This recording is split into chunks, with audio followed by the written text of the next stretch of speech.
Hello. So for this week, we're looking at families living in poverty. We were given 5 different sources, one of them being chapter 6 in our textbook from this week. And then we were told to choose 3 out of those 5 sources. However, since I'm going to be including some of the data that's from chapter 6, I will be using 4 sources. So the other 3 sources I chose were number 3, which was the animated story, The Pencil Sword on a Plate, that told the differences between Richard and Paula. 2 Boys with the Same Disability, that was the video. And then number 5, which was the myth culture of poverty. So starting with, my thoughts and feelings and, from all of the things that we watched and read, is a really a mixture, I guess, of things, because I feel, first of all, as a future educator, confused, because I want to be able to help every single student to the best of my ability. But as a teacher, it's, and I think it's common for, I'm sure, many educators, is how do I help every single student, and especially the students who don't have access to the resources, especially now when, a lot of learning is moving towards technology and using the internet for a lot of different things. There's a lot of families who don't have access to internet. So how do we go about accommodating to those families and making sure that they're getting the best education just as everyone else is? Like, how do we go about making those changes that are fair so that the people who do need certain things are getting those things? Looking back on chapter 6, the percentages based off of the 2010 census really kind of is just disheartening. So I feel really sad, because what can I do for the 15.1% of people who are living in poverty, 9% of which are at extreme poverty?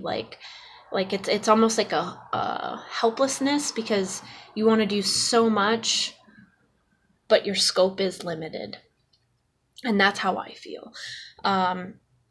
So 15.1% represents 46.2 million people in the US, and 15.5 million of those people are children, most of which are infants and toddlers.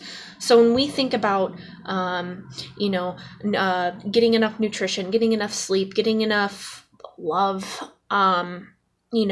these children are at a disadvantage. And I'm not saying that they don't have a loving environment, but a lot of times families living in poverty have either a single parent or both parents working, working more than one job, and the time for their children just isn't there, because they're doing what they can to make sure that they have a roof over the head, that they have food on the table, at least that they're providing the basic essentials. So a lot of times we see that, yes, they are living with their parents, but those parents aren't always there to make sure they're doing their homework, or that they understand the material that's taught in class, because they're working to make sure that they have those basic needs.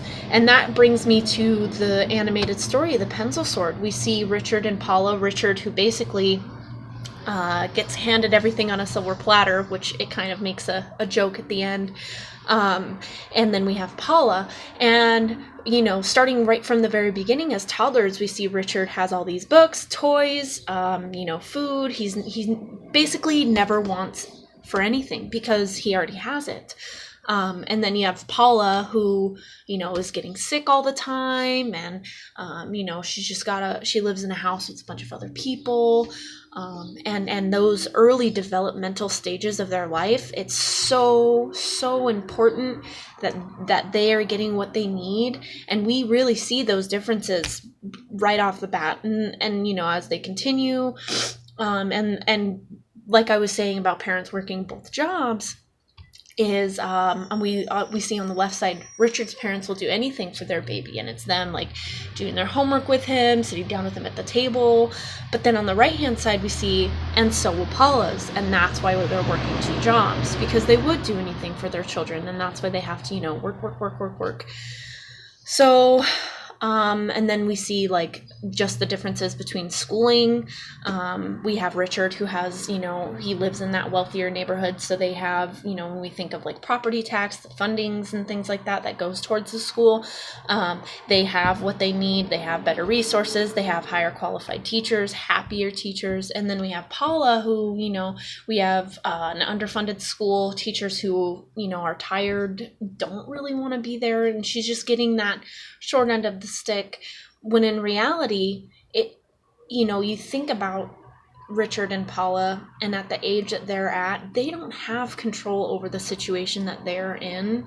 And so to me, it really makes me angry that there are so many children who don't get a fair education and don't get what they deserve, and they have no part in what happens with their living situation. Like, they didn't choose to be born into poverty. Their parents didn't choose to be living in poverty. Like, this is the cards that they were dealt, and they have to work with what they've got. And it just goes to show that our system is flawed, and that's what needs to change. And so moving away from the animated story, we had the two boys with the same disability. Both of them are dyslexic. We have Landon, whose mom didn't even know about some of the like the terms and stuff that were talked about. She had to really struggle a lot just to get Landon into the place that he needed to be. And then we have Isaac, who, they literally live, 15 blocks away. And we have Isaac, who, he did get into the private school. He was able to get the help that he needed a lot faster than Landon did, and that made a difference. And we just see the struggle with that. And then going to the myths of the culture of poverty, a lot of people think poverty and they think, they're going to be mean, they're going to be ungrateful, they're not going to be interested in school, they're not going to work as hard, blah, blah, blah, blah, blah, all these things that aren't true. We talk so much about stereotypes and about not judging a whole group of people based on an individual, one person you meet. Yeah, maybe they're not motivated, maybe they don't try as hard, that kind of thing, but you can't look at an individual's traits and then take those traits and apply it to an entire group of people. That's not how this works, but yet it's what's being done. And it is so detrimental that we change that. We need to change that. And with us, it starts in the classroom. Sure, we can't change what happens on a broader scale of things, but we can change what happens in our own classroom. It is up to us to change those biases, because we all have biases without thinking about it. You know what I mean? Like, they say don't judge a book by its cover, but you see a kid in the same clothes every single day, and you start to think certain things about that kid that aren't true, that you don't even know. So it really it starts with us, and it starts with having the same expectations for every single kid, no matter where they come from, no matter their socioeconomic background. And it's also about understanding the fact that fair does not mean equal. Fair means that everybody gets what they need. So for the one student who has everything, they're doing well. You don't have to spend that extra time with them. But then you have other students who maybe are like Landon and Isaac, who are dyslexic, who need that extra attention, and we need to be able to give it to them while also maintaining high expectations for them, just as we do for everybody else. Because when we set the bar lower for a student, they're not going to try hard. And they know that you don't have high expectations for them as you do for the A student. So it all starts with our perspective. And I think that a lot needs to change, and it starts with us.